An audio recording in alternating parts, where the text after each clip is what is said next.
Good morning, everyone. And thank you very much, for standing up early on the third day already and make it to our breakfast seminar. It's great to see many of you and enjoy your breakfast, and hope it will be accompanied by two very exciting talks by our guests. So I think the topic of this breakfast seminar is really largely encouraged by the fact that drug discovery and drug development is a lengthy and very expensive process. And we like to develop proteomics tools that can de-risk certain processes and can accelerate the discovery and development of therapeutic modalities. And I think you can really appreciate, from what you've seen in the past few days, that the versatility of mass spectrometry, right? Not only in proteomics, but across, the different omics field is huge, right? So there are really a lot of different tools that can be developed, with different ways how you use a mass spec, but also with a lot of smart biochemistry or molecular biology sample processing method that are coupled to mass spectrometry that allow us not just to understand expression level of protein, but really go far beyond that and really understand organization, but also at the end with the goal to understand the function of a certain protein. And this really is one of our motivation to organize this seminar. And we started actually last year. So last year in Anaheim was our first inaugural session where we had 4 excellent speakers. Started with Eric Kuhn from Camera Therapeutics, who gave us last year an overview of how mass spec-based proteomics workflow can be applied along the targeted protein degrader development processes to really accelerate development from, I would say, early preclinical even into early clinical studies. And then we had a great showcase of how mass spectrometry methods such as cis-kappa can be transferred over the Atlantic from a lab in Biogen to us in Switzerland. And last but not least, we had our launch of the P2 plasma enrichment system. And this year, hopefully, we can tell you a bit more about that also in one of the talks. What we're going to feature this year are 2 completely different topics comparing to what we had last year. So we're going to start with a very exciting story around immunopeptidomics. And I think the focus there, as Dan will certainly tell you more, is not about the technicality, how you enrich immunopeptides or how you identify them, but rather how you use this data to inform decisions in therapeutic development. In this case, how can you use this as a target engagement tool and also as a tool to understand pharmacodynamics in preclinical, in models, in vitro, but also in human. And our second speaker has a completely different background. It's an honor to have Abe here, who works very close to the venue at the Johns Hopkins Hospital. And Abe would like to give us a story from a clinical perspective, how proteomics are viewed actually in the clinics for biomarker monitoring, for biomarker discovery, but most importantly, how mass spec can actually assist clinicians right now and probably better in the future. So these will be the 2 topics we'll have today. And without further ado, I would like to introduce our first speaker, Dan Green from Greywell Therapeutics. So Dan holds a PhD in computational biology from the University of Liverpool and has since then worked both in academic and in industry on different small molecule drug development, both in preclinical and early clinical programs. And now he is heading the bioinformatics unit at Greywell Therapeutics. And I will hand it over to Dan to tell you more about this exciting story.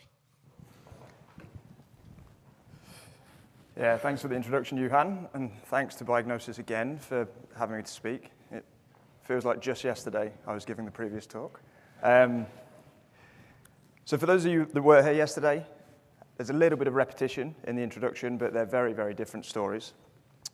So as Johan kindly introduced, today's story is really going to be how we make use of immunopeptidomics to understand target engagement and pharmacodynamics of our ERAP1 and ERAP2 inhibitors. So really just to kick off and to start with a bit of an introduction to Grey Wolf. So who are Grey Wolf? We're a clinical stage biotech, and our approach is really to target this signal 1 component of T-cell activation. So T-cell activation requiring 3 signals. And most current approaches focus really on signal 2 and signal 3, so signal 2 being co-stimulation and signal 3 being cytokines. But our approach really is centric around antigen modulation. So we believe by changing the antigen presentation on the cell surface, you can change the appearance of that cell to the immune system. And we do this, as I said, by targeting 2 enzymes, so ERAP1 and ERAP2. So ERAP enzymes sit in the endoplasmic reticulum of the cell, and their role is in cleavage of peptide substrates prior to presentation on MHC1. So you will have proteins in the cell, they will get degraded by the proteasome, this peptide chain will then be transported into the endoplasmic reticulum. A proportion of those peptides will then be cleaved by ERAP or other aminopeptidases, and then they will be subsequently presented as most commonly 9-mers, but with some variance in length on MHC1. So ERAP 1 and 2 has both therapeutic applications in oncology. So in oncology, we can turn ERAP off to drive tumor visibility. So we drive the production of new neoantigens to the cell surface and increase the visibility of tumor cells.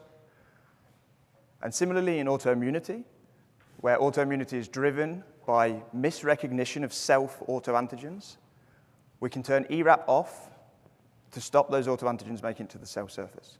So we can play in 2 indication areas here, both oncology and autoimmunity.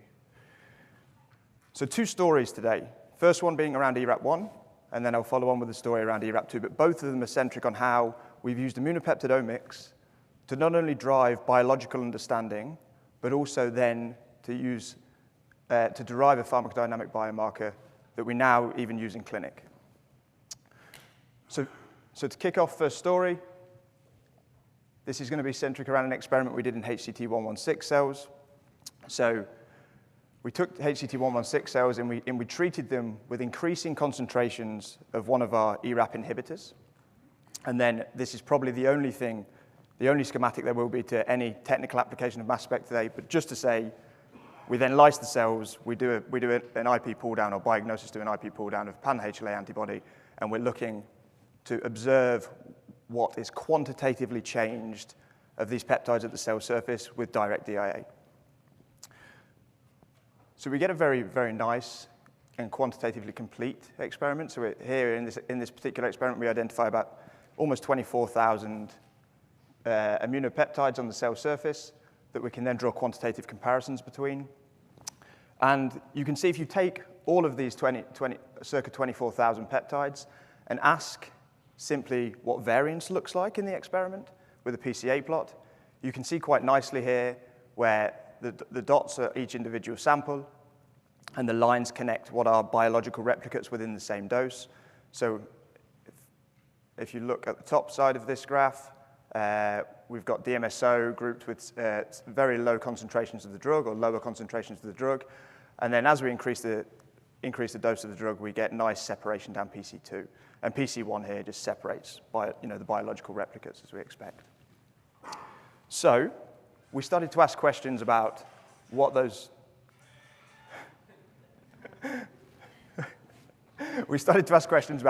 peptides might look like, or what the characteristics of those peptides might look like. And we started to see something very interesting. So it wasn't just that we were getting differential change at the cell surface. We were also getting particular characteristics of that differential change. So here, this heat map describes a statistical model, which is just a log-log model where you simply ask, if you take log2 abundances of your immunopeptides, and you ask, what is the linear association of the log of the dose that you've treated them with? You get about circa 2,000 significant peptides that change on the cell surface. And what is really interesting to see is if you follow my cursor here, So 0 nanomolar being our DMSO samples.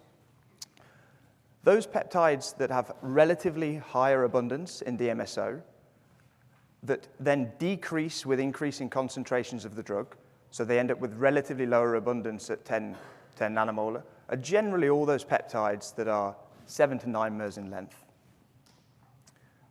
And the opposite story applies, whereas if you track from DMSO, all of these peptides in this section here, lower abundance in DMSO samples, and then proportionally and dose-dependently increase in abundance with increasing concentrations of drug. And interestingly, all of these peptides in this block here are largely 10 to 14 mers. And this is what we now know to be the mechanism of action for ERAP1. So ERAP1 will prevent, or if you inhibit ERAP1, you inhibit the cleavage of these longer peptide substrates that are coming to the ER, and you could create a proportionally longer substrate pool, which then allows antigen turnover at the cell surface.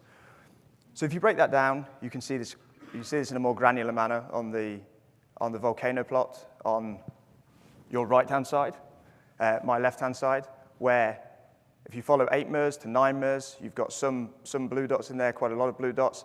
But as you increase the length, and these are all these peptides represented in this heat map, as you increase the length, you can see that we're predominantly upregulating those peptides that are longer. So really, really nice, high-dimensional data. And then often the question comes internally is how can we turn this high-dimensional data into a single score so we can do pharmacodynamics? So we started to think about how you can condense 20,000 peptides worth of information so we can generate a single value so we can start to do things like PK/PD modeling and understanding target engagement in the clinic. So here on the left-hand side, slightly different representation. So no longer this log-log model where you've got 2,000 peptides significant, but instead pairwise t-tests that are all compared back to DMSO. So you've got your effect at 16 nanomolar, 80, 400, 2 micromolar, and 10 micromolar. And hopefully what you can see here is that when we plot the length frequency of these peptides, so your y-axis here is the percentage of each of these lengths of peptides, hopefully you can see that we start to look at getting something that looks like a dose-response curve. So to make a pharmacodynamic biomarker out of this, we did some thinking about how you could potentially represent this or represent all of this information to generate something that was going to give you a single score. And it turns out what you can do is you can start to fit shapes to these. So you can start to fit shapes to these distributions, and then once you've fitted a shape, or once you've fitted the distribution to these models, you can start to ask questions of it. So you can start to say, what are the properties of each of the individual shapes that you fit? And that is what's represented on the right-hand side here. So these are the points on the right-hand side are where these data points would fall. And the lines that you see are the estimations from a model. So we're aiming really to fit this model and then start asking questions about how different that model is across each of the doses. And it turns out to work pretty nicely. So exactly the same experiment, left-hand side. We can see the increasing dose here. And now each of those individual points are a single point representation based on the length shift that we observed before. So 20,000 peptides worth of information condensed into length representation, now condensed into a single score. And what we can see is that as we increase the concentration of the dose, we can fit a nice sigmoidal curve that then allows us to calculate an EC50. Then to subsequently validate this, I mean, we've been with this quite a long time, so it's been validated quite extensively, both with genetic knockdown and everything. But another example of its validation here is a PK/PD, or data from a PK/PD model, where individual mice implanted with cell-derived xenografts were dosed to steady state.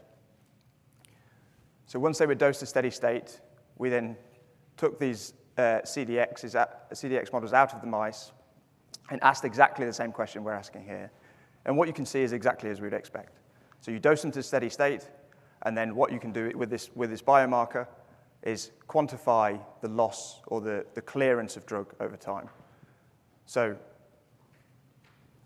for ERAP1, we think we have a biomarker that not only phenocopies genetic signatures, which is data not shown here, but can also allow us to do some PK/PD work, and obviously now to allow us to understand target engagement in the clinic. So we've actually used this to, I mean, we're a good way into the clinical trial now, but we've actually used this to demonstrate our first in-human proof of mechanism for ERAP1 inhibition antigen modulation in humans. Okay, story number 2. Similar vein. So again, immunopeptidomics to drive not only biological understanding of ERAP2, but also condense it down to a pharmacodynamic biomarker. So ERAP1 and ERAP2, pretty similar, but complementary effects on the antigen repertoire. So both non-redundant enzymes, both with slightly different substrate specificities. And I'll get into this bit now more. Similar experimental design, not with, so this was one of the early experiments we did. So this is with siRNA as opposed to a compound, but I'll show some compound data afterwards. So an siRNA titration of HS578 T cells from scramble all the way up to 10,000 picomolar. And what you can see again on the right-hand side is a really nice and clear separation between what is your scramble and then what is increasing the titration of your siRNA. So you get nice separation here across PC1. And again, we're working with about 20,000 quantitatively complete immunopeptides to make this inference. So I've put this in the same format just to show you the differences between what we find for ERAP1 and ERAP2. So again, you can compute the same log-log model, and you can get, I don't know the exact number, plus 2,000 significant peptides. I think it's close to 3,000 for this. And again, you get very, very nice clustering that illustrates the dose-dependent separation of the siRNA. You get 2 distinct blocks of both upregulated and downregulated peptides, but we get no length preference. So 2 very similar enzymes, both sit in the same subcellular location, doing different things to substrates in that ER. So no length preference whatsoever, and then again illustrated by the same thing on the right-hand side, where now if you stratify those differentially expressed peptides, you're getting no difference in the length that is between all of the upregulated and downregulated. So we started to think ERAP2 will be doing something different, but what is it doing differently to ERAP1? So we started to look further into the characteristics of these immunopeptides, and what started to become clear, and one example of here, is that if you look at the background motifs of all of your immunopeptides in this experiment, you can very clearly see what we'd expect. So you would expect there to be overrepresentation of anchor residues at P2 and the C terminus. So this is the grooves that interact with the HLA prior to presentation. And if you look at what is upregulated, or what is increased in copy number following ERAP2 inhibition, we can start to see that there's this enrichment at P1 for these basic residues. So these lysine and arginine peptides are becoming increasingly enriched at P1. And if you look in the downregulated set, they're almost not selected for. So those that are losing copy number from the cell surface are not those with lysine and arginine, and we're driving the upregulation of basic residues at P1. So you can take this information, and you can plot this quite nicely over your dose response. So again, moving away from this log-log model now where we're doing pairwise comparisons again. So you've got pairwise t-test back to your scrambled sample, and you can see that almost dose-dependently, we're increasing the presentation of peptides with lysine and arginine at the P1 position. So maybe you could start to think about already how you could use this information to look and start to model what the effect of increasing doses of ERAP2 inhibitors are. And again, if you revisit the heat map on the right-hand side and instead forget about your length annotation, but actually start to stratify by what peptides in each of these rows carry lysine and arginine at that P1 position, relative to not, you can see it is all of these that are lower in your scramble sample, but are upregulated in a dose-dependent manner. So we're pretty confident that this is a good signature of ERAP2 inhibition that is not only biologically relevant, but can also potentially help us understand pharmacodynamics. So again, concept is high dimensional data. Internal ask is always, how can we boil it down into a single score? I jumped ahead, sorry. Just to say that this was also not only, we went off to validate this in different compounds. So these are 3 different tool compounds of ERAP2 inhibitors. So showed you the data in siRNA. Exactly the same is happening when you inhibit with the 3 tool compounds. So we're getting these that are going up are increased presentation of peptides with lysine and arginine at P1, same here and same here.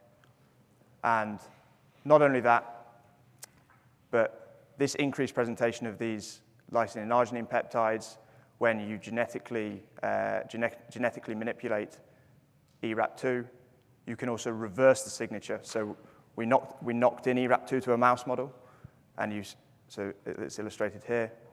So you knock in ERAP2 into a mouse model, and now you're overexpressing ERAP2, and you can completely reverse the signature that we see.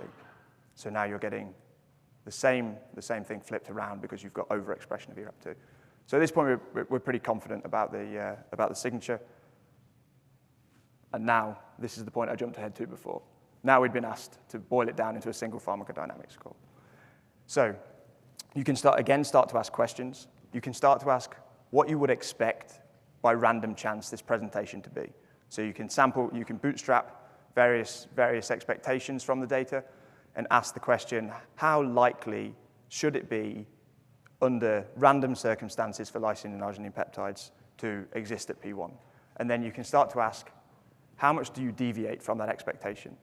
And if you do that, and what I've shown here is just the increase in abundance of particular peptides here on the left-hand side. But if you start to ask those questions on a global peptidome basis for these immunopeptides that we collect in this data set, you can again start to get single scores that are dose responsive, that allow us to fit a 4-parameter model or a sigmoid model and generate EC50 values. And with we're not quite in the clinic with ERAP2 yet, but we did go on to do some genetic validation. So we've taken biological inference that we've made from immunopeptidomics, and we start to ask the question whether or not you can inject that biological inference and whether or not it would drive any survival differences in proof of concept in bladder cancer patients. So what you're seeing here is there is a particular SNP in ERAP2 that occurs in about 25% of the population.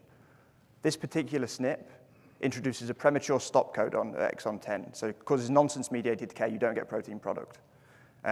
So we can use that SNP to understand what a genetic knockout would be in the population for ERAP2. And you can start to stratify these patients by their ability to present lysine and arginines at the P1 position. So based on each of us will have a different set of HLA types. Those HLAs will present different physiochemical properties of peptides. Some HLAs like this P1 position to be lysine and arginine more than others. And our hypothesis was that if you carry those HLAs, then you're more likely to benefit from an ERAP inhibitor. So ERAP2 inhibition will drive a greater peptidome change at the cell surface and drive recognition of those tumor cells. And that's sort of exactly what we're showing here. Right? So if you just trace these two middle lines being gray and red, these are basically saying if you don't have this optimal HLA type that we stratified on, so if you don't have these HLAs whereby you can present these lysine and arginine peptides, it doesn't really matter if you carry the knockout or not. Okay? So you can be wild type for ERAP2, and you can be homozygote knockout for ERAP2, and it doesn't really impact survival.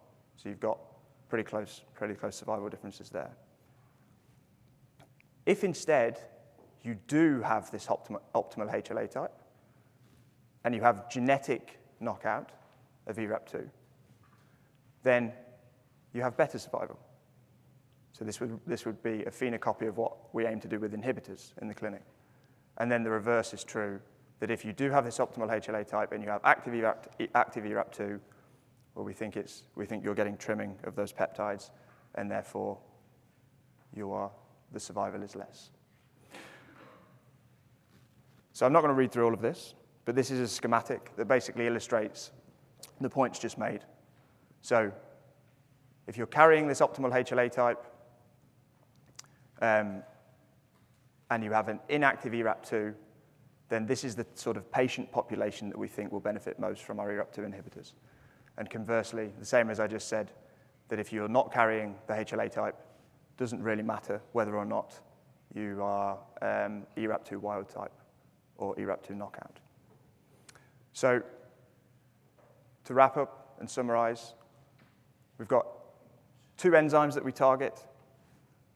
They're non-redundant, and they have complementary effects on the antigen repertoire. For ERAP1, we've used immunopeptidomics to not only understand what the biology of inhibiting these enzymes is, but also developed quantitative pharmacodynamic models where we can understand target engagement. And this target engagement is not only a binary, yes, you've engaged the target, it's completely dose-dependent, and we've been able to show dose dependency many times.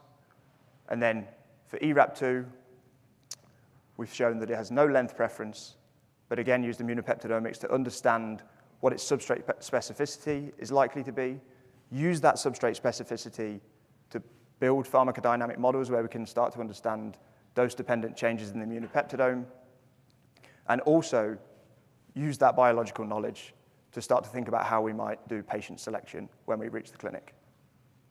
So with that, I'd just like to wrap up and say, I'm just the messenger here. Drug development is very much a team sport. And I'd like to thank all of these people in this picture. And again, Biognosys for having me to speak.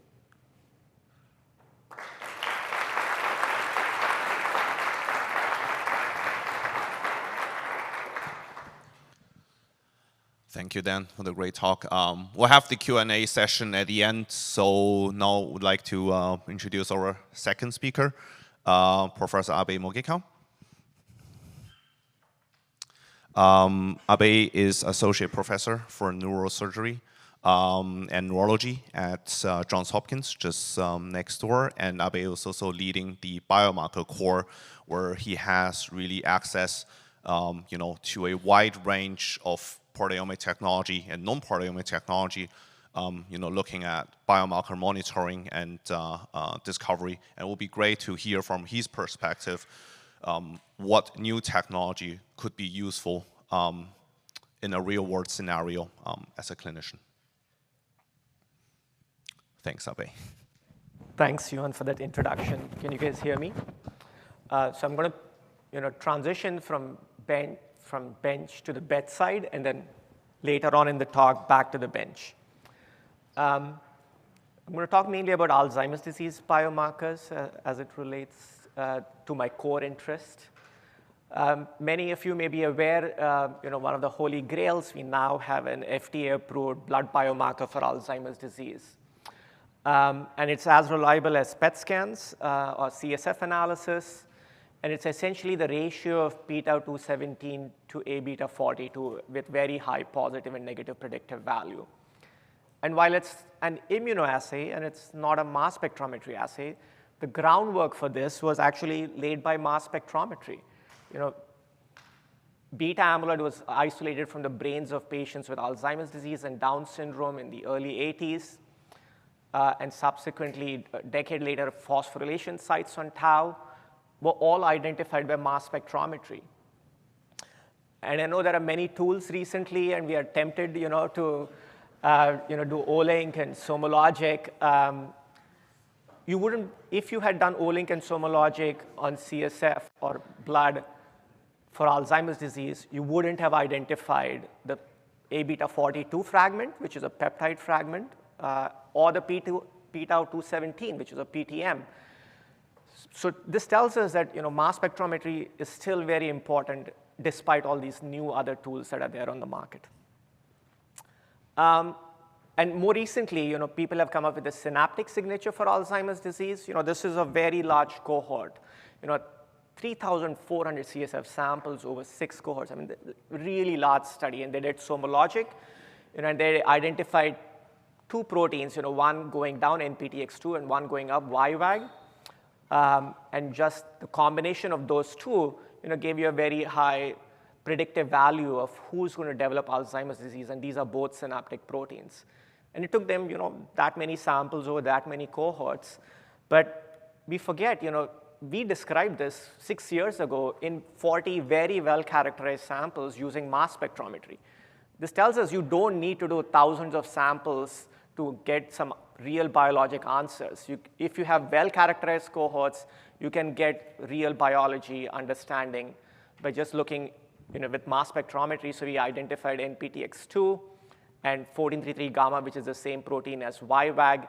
And again, one is going down, one is going up. And we showed that this combination of NPTX2 and YWAG or NPTX2 and PKM gave a very high AUC. Just to show you that mass spectrometry has done this already before. And so now to step back a little about understanding why Alzheimer's disease and what's the role of biomarkers in Alzheimer's disease. The condition was first described over a century ago, but it was not until the 1980s when beta amyloid was first isolated, again, using mass spectrometry from AD brains. Subsequently, tau was purified, and only later was APP, the protein precursor to the beta amyloid fragment, was identified. In the 90s, ApoE4 was identified as the single biggest risk factor for Alzheimer's disease. Subsequently, familial AD mutations were identified in APP and presenilin. P-tau and A-beta-42 was first measured in CSF. The first FDA-approved PET scan was in 2012. It took almost a decade later for the first CSF A-beta-42-40 ratio to be approved by the FDA. The Pressivity C2 and AD2 assay is actually a lab-developed test. It's not quite an FDA-approved test yet, but that is based on mass spectrometry. And again, this is a most recent FDA-approved immunoassay. And this is, the classic amyloid hypothesis of Alzheimer's disease, that sometime in your 50s and 60s, you start developing amyloid plaques in the brain, in the extracellular compartment. That elicits a neuroinflammatory response to try and clear out these amyloid plaques, but if this neuroinflammation persists, you get phosphorylation of tau because many kinases get activated, these tau tangles form, and subsequently you have neuronal and synaptic loss, and that's when you manifest the symptoms of dementia. And this whole cascade can take anywhere from 15 to 20 years. And what is hypothesized based on at least cross-sectional data, so if this green line represents cognitive symptoms, MRI and FDG PET starts to become abnormal about 5 years before. CSF tau starts to go up 5 years before that, so 10 years before symptoms on average. Amyloid PET about 15 years before, and CSF A-beta-42 starts changing 20 years before. So this is a very long disease incubation period. It happens over 20, 25 years. And now there are many medications that have tried to and remove these plaques. These are either to the fibrils or to oligomers of A-beta-42, and 2 of them are now FDA approved, donanemab and lecanemab, which is here, yeah. So these 2 are FDA approved. But all models are wrong, and only some are useful. There are problems with these anti-amyloid drugs. So in fact, there is a clear sex effect in these drugs. So they don't benefit females, for example, at all. For ApoE4 carriers, there's a very high risk of edema and hemorrhage and adverse effects. So if you're homozygous for E4, many hospitals will not give you these anti-amyloid drugs. And more importantly, cognition continues to decline. So it doesn't cure Alzheimer's disease. It just slows the progression down. So in a clinic, when I'm seeing a patient and I'm telling them you should take this drug, and my patient asks me, so will I feel better? And I have to say, honestly, no, you are still going to decline. So to the patient, it is actually meaningless because they are still declining over time. And even the benefit is not clinically significant. Yes, you do a large enough study, you'll get a statistical significance, but it's not clinically significant. And subgroup analysis, as in this study, showed that women don't benefit much at all compared to males. So amyloid is not the answer by itself. Yes, it plays an important role, especially in those who are ApoE4 or people with familial, autosomal dominant models of AD, but in late onset sporadic AD, it's not just amyloid. And we know that because many studies have shown that the pathology is multifactorial. There's many things going wrong in the development of Alzheimer's disease, and just looking at one thing, just looking at amyloid here is not going to be enough. So essentially, we need biomarkers for all these different processes that are going wrong. And there have been some efforts to address this. Again, this is a study using SomaLogic, again, just published a few months ago. Again, large cohorts, and they identified around 15 proteins, some going down, some going up. And again, another recent study that showed that brain-derived proteins in plasma can be detected quite reliably now. So we can infer what's happening in the brain by analyzing plasma. And in a recent editorial in Cell, Carlos Cruchaga laid out very well, how doing these large-scale blood proteomics, not just using the immunoassay or aptamer platforms, but using mass spectrometry, can help give us, organ-specific proteomic signatures, and not just biomarkers, but help us understand disease pathogenesis, identify drug targets. So I think we are heading into a new golden age. To pivot a little to aging, we forget that it's not ApoE4 that's the single biggest risk factor for Alzheimer's disease. It's actually aging. So if you're 65, your risk of Alzheimer's disease is 5%. By the time you're 85, your risk of disease is 40%. So age is the single biggest risk factor for Alzheimer's disease. So if you have to understand Alzheimer's disease, we have to understand what's happening with aging. So we looked at, again, small study, but very well-characterized cohort. Getting CSF from young normal patients is quite challenging. And getting old normals who are completely disease-free, have no vascular disease or Alzheimer's disease, again, very, very difficult. So we looked at this small cohort. They had no evidence of Alzheimer's disease, even by biomarkers. We made sure that they are not asymptomatic Alzheimer's disease on their way to progression in the future. Normal cognition with MoCA and the CDR sum of boxes. And this was a study we did about a couple of years ago in partnership with Biognosys. So for plasma, we did do depletion of the abundant proteins and FAMES DIMS. We identified around 3,000 proteins. In CSF, we did neat CSF, no depletion or enrichment, and we got around 5,500 proteins. So we wanted to understand what's happening with aging in plasma and what's happening with aging in the brain by using CSF. And this is looking at the differential expression of the cohort, both at the protein level and at the peptide level. And COMP, this protein that's enriched in cartilage but also expressed in the brain, was elevated both at the protein and peptide level. And looking at the pathways affected, you can see that cell adhesion and immune response pathways are elevated, and neuropeptide signaling pathways are downregulated. Just with aging, again, not Alzheimer's disease. Looking at in plasma, LTBP2 was elevated both at the protein and peptide level, and many others too. And again, looking at the pathway enrichment, we saw, again, inflammation, cell adhesion, up with aging. And vesicular transport and vesicular turnover, microtubule function was downregulated in plasma. LTBP2 has been well described in many other studies as a risk factor for Alzheimer's, for all-cause dementia, including Alzheimer's disease. So I'm not going to go into details of that. We did a WGC analysis to figure out which modules are correlated with age, sex, and cognition. And in plasma, not surprisingly, it's been well known that insulin signaling is affected as we get older. And there's a clear link between growth hormones and insulin signaling, and essentially growth hormone secretion stops around 60. So the single biggest module that correlated with age in our WGC analysis was IGF pathways. This was in plasma with aging. But in CSF, multiple different modules correlated with age, which tells us that the brain is aging at a much different rate than the rest of your body, and many more pathways are affected. So many extracellular matrix remodeling modules are correlated with brain aging. Many of the collagens, some upregulated, some downregulated. Lipoprotein metabolism, again, very important with relationship to risk for Alzheimer's disease, is affected with aging in the brain.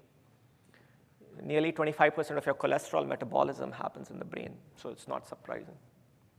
And not surprising, again, coagulation and inflammation are elevated in aging, suggesting some blood-brain barrier dysfunction and a neuroinflammatory response just with aging. Because we did mass spectrometry, so we could also look at phosphorylated and non-phosphorylated peptides, and we wanted to look at differentially phosphorylated, non-phosphorylated peptides of the same protein. So with aging, some collagen 4A2 peptides are downregulated and some are upregulated. Same thing for transferrin, NRCAM, and many other proteins, many of them known proteins associated with Alzheimer's disease. So this is trying to, again, get to the link between how aging increases your risk further of Alzheimer's disease. Importantly, ApoE, so ApoE, we found it to be differentially phosphorylated, and it's more phosphorylated at this particular site, and that's very close to the site where it binds to amyloid. So in essence, in aging, we saw upregulation of all these pathways in CSF. In plasma, we saw insulin signaling was downregulated, and we observed over 20 differentially abundant phosphopeptides in many of the proteins that are known to be risk factors or closely related to Alzheimer's disease. And now to pivot back a little, yes, amyloid deposition happens in your 50s, but what is triggering this amyloid deposition? What is happening even before amyloid gets deposited in your brain? And again, just to recapitulate, I'm just going to repeat, not go through the whole slide, but these are all the problems with amyloid drugs. So we wanted to look at what's happening even before amyloid gets deposited, because many pathways are getting simultaneously affected along with amyloid deposition, but what's triggering all those pathways? Again, we want to figure out, are there any biomarkers related or pathways related to all these different pathogenesis that we could detect? So we have been lucky to have this BioCard study that we've been following longitudinally for over 30 years now. It's a very well-characterized cohort. These were all cognitively normal individuals that were enrolled in their mid-50s. So it's a relatively young cohort when it comes to aging studies. These are middle-aged people, essentially. And they've been followed now close to 30 years now. The first patient was enrolled in 1995. And they are very deeply phenotyped. They have blood and CSF collection. Blood is collected every year. CSF and MRIs are done every other year. And recently, we also started doing amyloid and tau PET scans. Imagine this. You're a normal cognitive person, and you're volunteering to have a spinal tap done on you every other year for the rest of your life. And eventually, they agree to brain donation. So it's a very incredibly altruistic cohort. And while there are many studies of Alzheimer's disease, most of them are cross-sectional. But if you really want to understand pathogenesis and timing, what comes first, what comes second, you need to do these well-characterized, well-phenotyped longitudinal cohorts. So the study was at NIH for the first 10 years. There was an administrative break for around 4 years over here, and then the study was reconstituted at Hopkins. And this break was because there was an investigator at NIH that was selling samples to pharma and was put in jail. So important lesson, follow your IRB, don't skip. So originally, there were 359 participants. We excluded people who contributed CSF only once. And in all the other subgroups, as you can imagine, of the remaining 240 subjects left now in the study. Now, over 25 years, some have progressed to MCI or dementia, but as you can see, the majority of the cohort is still normal. So because now they are in their mid-70s, and it's now that they are transitioning into cognitive impairment due to Alzheimer's disease. And you can see the mean number of CSF collections on average for the overall cohort is 4.5 CSF samples over these 20 years. Interval between the first and last CSF collection is around 18 years. So again, very long longitudinal study. And again, just to recapitulate, so we wanted to look at people who converted to becoming amyloid positive and people who remained amyloid negative over these 20 years. So there were around 53 participants who converted from amyloid negative to amyloid positive, and we selected from the remaining controls, around 52 age and sex matched controls who had remained amyloid negative and were followed for an equally long period of time. This is just to show you the ratio of CSF amyloid. Paradoxically, as amyloid gets built up in the brain, there's less A beta 42 in the CSF as it forms oligomers and plaques in the brain, so less of it comes into the CSF. So amyloid levels in CSF actually drop. So these are the people who progressed. As you can see, the majority of the cohort over this time period is still normal. And these are people with, again, the progressors whose p-tau levels are going up over the same cohort. Again, the majority of the cohort over this time period is still normal. So what we wanted to look at is the converters versus non-converters. We wanted to compare their baseline, but also look at what's happening before and after amyloid conversion to understand what pathways are affected. And we want to look at both plasma and CSF in these converters and non-converters. Again, we did propensity matching to make sure they are all age and sex and interval matched. The only thing we couldn't match was for ApoE4, which is, again, not surprising. People with ApoE4 are more likely to progress to Alzheimer's disease than people who are ApoE2 or ApoE3. And we had, again, a choice of platforms on which to do it on. We had already done the gold standard, at least core ADCSF biomarkers in this entire cohort. And then we had a choice of figuring out which platform we wanted to use. And we chose, again, to go with mass spectrometry because of the advantages it gives us in terms of identifying isoforms and PTMs, which none of the other platforms will give us.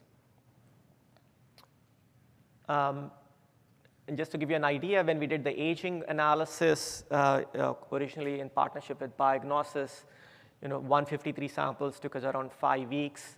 And now in the current cohort, we've done the plasma analysis. We haven't finished the CSF analysis yet. It took 2 weeks, with the higher throughput workflow and P2 enrichment process. So again, this is the workflow for the P2, and Johan could answer questions about that. And on average, we saw around 7,000 protein groups in this cohort over those 500 plus samples. And just to give you an idea, there's some overlap of these proteins with the O-link panel, for example. We are planning to do O-link analysis also in the same cohort. But you get many more unique proteins in the mass spectrometry workflow. And these proteins belong to a wide variety of different pathways, a lot related to inflammation, not surprisingly, but amyloid and tau pathways, synaptic function, blood-brain barrier, again, insulin and IGF signaling. So many pathways that we are really interested in. Again, a median of 7,000 protein groups. And we looked at, how does time of collection affect? So again, some of these samples are from 1989, and we didn't see any separation by a year of collection, which tells you how well-preserved and reliable these measures are going to be over 30 years. We looked at potential pre-analytical contaminants in the time period of this whole cohort across all these 500 samples. Other than just a couple of outliers, most of the samples are of uniform quality. We looked at a few proteins just to get an idea of what's the difference. Again, this is in plasma, not CSF, of converters versus non-converters, and we don't see any glaring fluctuations in expression level over time. But we are still in the process of bioinformatics analysis to, again, do the pathway level analysis to really figure out which are the proteins that are differential in the converters versus non-converters. This data was just acquired, I would say, less than a month ago. So we haven't quite yet finished the bioinformatics analysis, but I'm very curious to see, again, what's different in the converters versus non-converters at baseline, and what changes over time in people who convert to amyloid positivity. So again, all models are wrong, some are useful, and we can improve these models, again, by deeper phenotyping, by deeper characterization of their proteomes, looking at protein isoforms, looking at PTMs. And longitudinal studies are very critical because we have to disentangle what's happening with aging and what's happening with pathology. With that, I'm going to thank many of my collaborators at Biognosys, without whom we couldn't have done this work. Collaborate Mike at Duke, who helped with some of the earlier analysis, and my team at Hopkins. Obviously, NIH, whose funding has been very critical to keep this study going over 30 years. Again, this is the kind of studies that are very difficult to do without NIH funding. And finally, to the BioCard cohort. Again, this is a very unique cohort who has agreed to have such deep phenotyping done on them over the rest of their life, essentially. And we have around 41 of these subjects from the cohort that have passed away and have donated their brain. So we're looking into doing spatial transcriptomics, proteomics now, to really understanding what is the origin of these proteins, which cells in the brain are expressing these proteins. Are they neurons, microglia, astrocytes, oligodendroglea, and all of that. With that, thank you, everyone.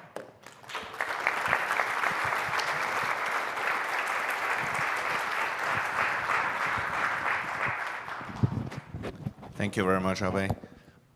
I think it really gave a very interesting perspective and very unique perspective, right? How omics or proteomics data can be used and integrated actually into clinical practice. Now, I think we have around 10 minutes left or a bit more for questions. And if you have any question, please raise your hand and I will bring the microphone to you. Yes.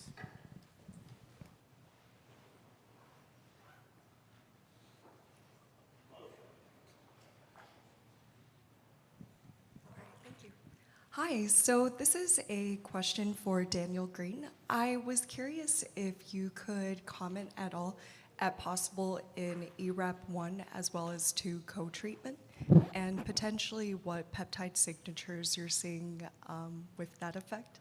Yeah, it's a great question. I mean, it's something we're certainly thinking about. We haven't done co-treatment of inhibitors yet, but certainly I think we're going to look to do those both in a dose-responsive manner soon. So I guess just for context, our ERAP1 program is clinical stage, and our ERAP2 program is a little earlier on, which is why we've not got there. But I think there's, now we've worked out the biology, and we have a good understanding of how complementary these mechanisms are. You can certainly see an avenue for co-inhibition. Right. Thanks, though. Great question. Great talks. I work in the Alzheimer's space as well, and some of the same targets that you see, we see, and we've done longitudinal studies and converters versus non-converters. My question is, what are we going to do next? We keep seeing the same proteins changing, and it's pretty reliable. Everybody's seeing the same ones, YAWZ, 1433, and MPTX2. So I just wanted a clinical perspective on what are we going to do with all of this information and when we know all these proteins.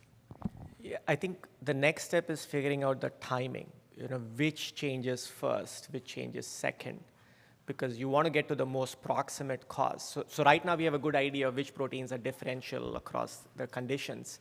What we don't have is the timing of these changes.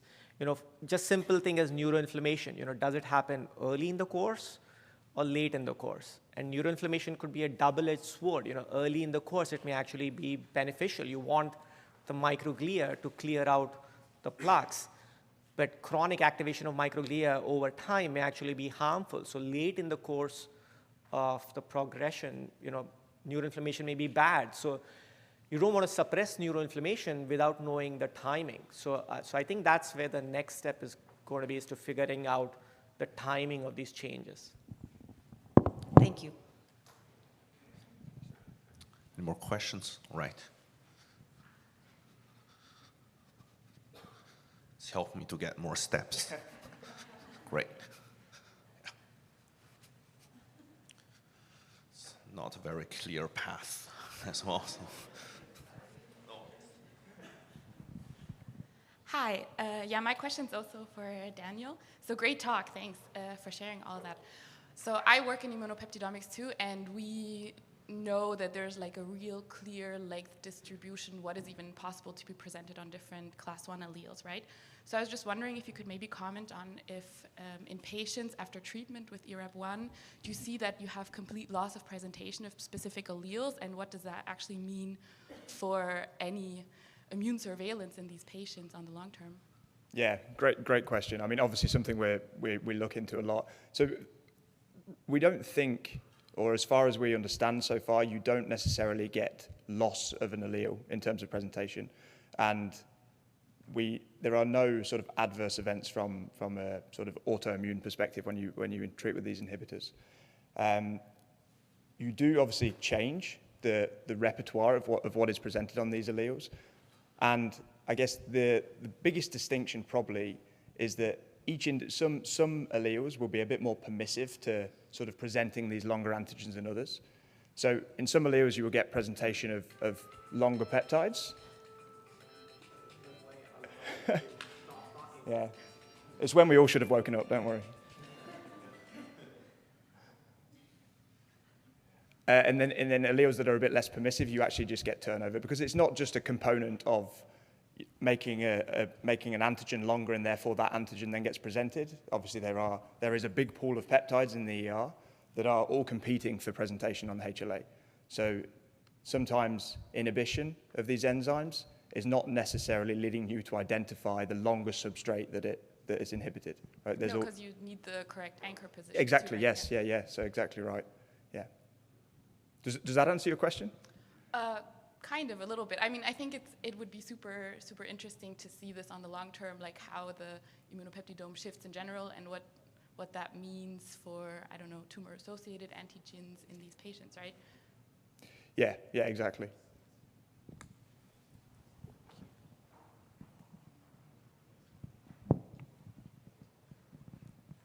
My question's also for Daniel. You showed very convincing data in cell lines in genetically similar mice, and I'm curious how this PD readout bears out in humans. I think you mentioned you're in a clinical trial now, so I'm curious if you're able to make statistical calls. Yes, I mean, so the beauty about it is that we can apply it to PBMCs just as readily. So we can apply it to peripheral samples in humans just as readily as we can apply it to cell lines. So it's completely agnostic, and it's always normalized within each individual. So we basically lift it from our preclinical development and put it into a clinical pharmacodynamic assay, and it plays out exactly the same. Any more questions from the audience? Okay, if not, I think we are very good on time, 8:08. I would like to thank you again, and if you have any questions, please do not hesitate to reach out to us or to our speakers. And I think all the talks, also including the one from last year, will be have a recording online, so you can always rewatch and learn again. And happy ASMS, and hope you enjoy the day.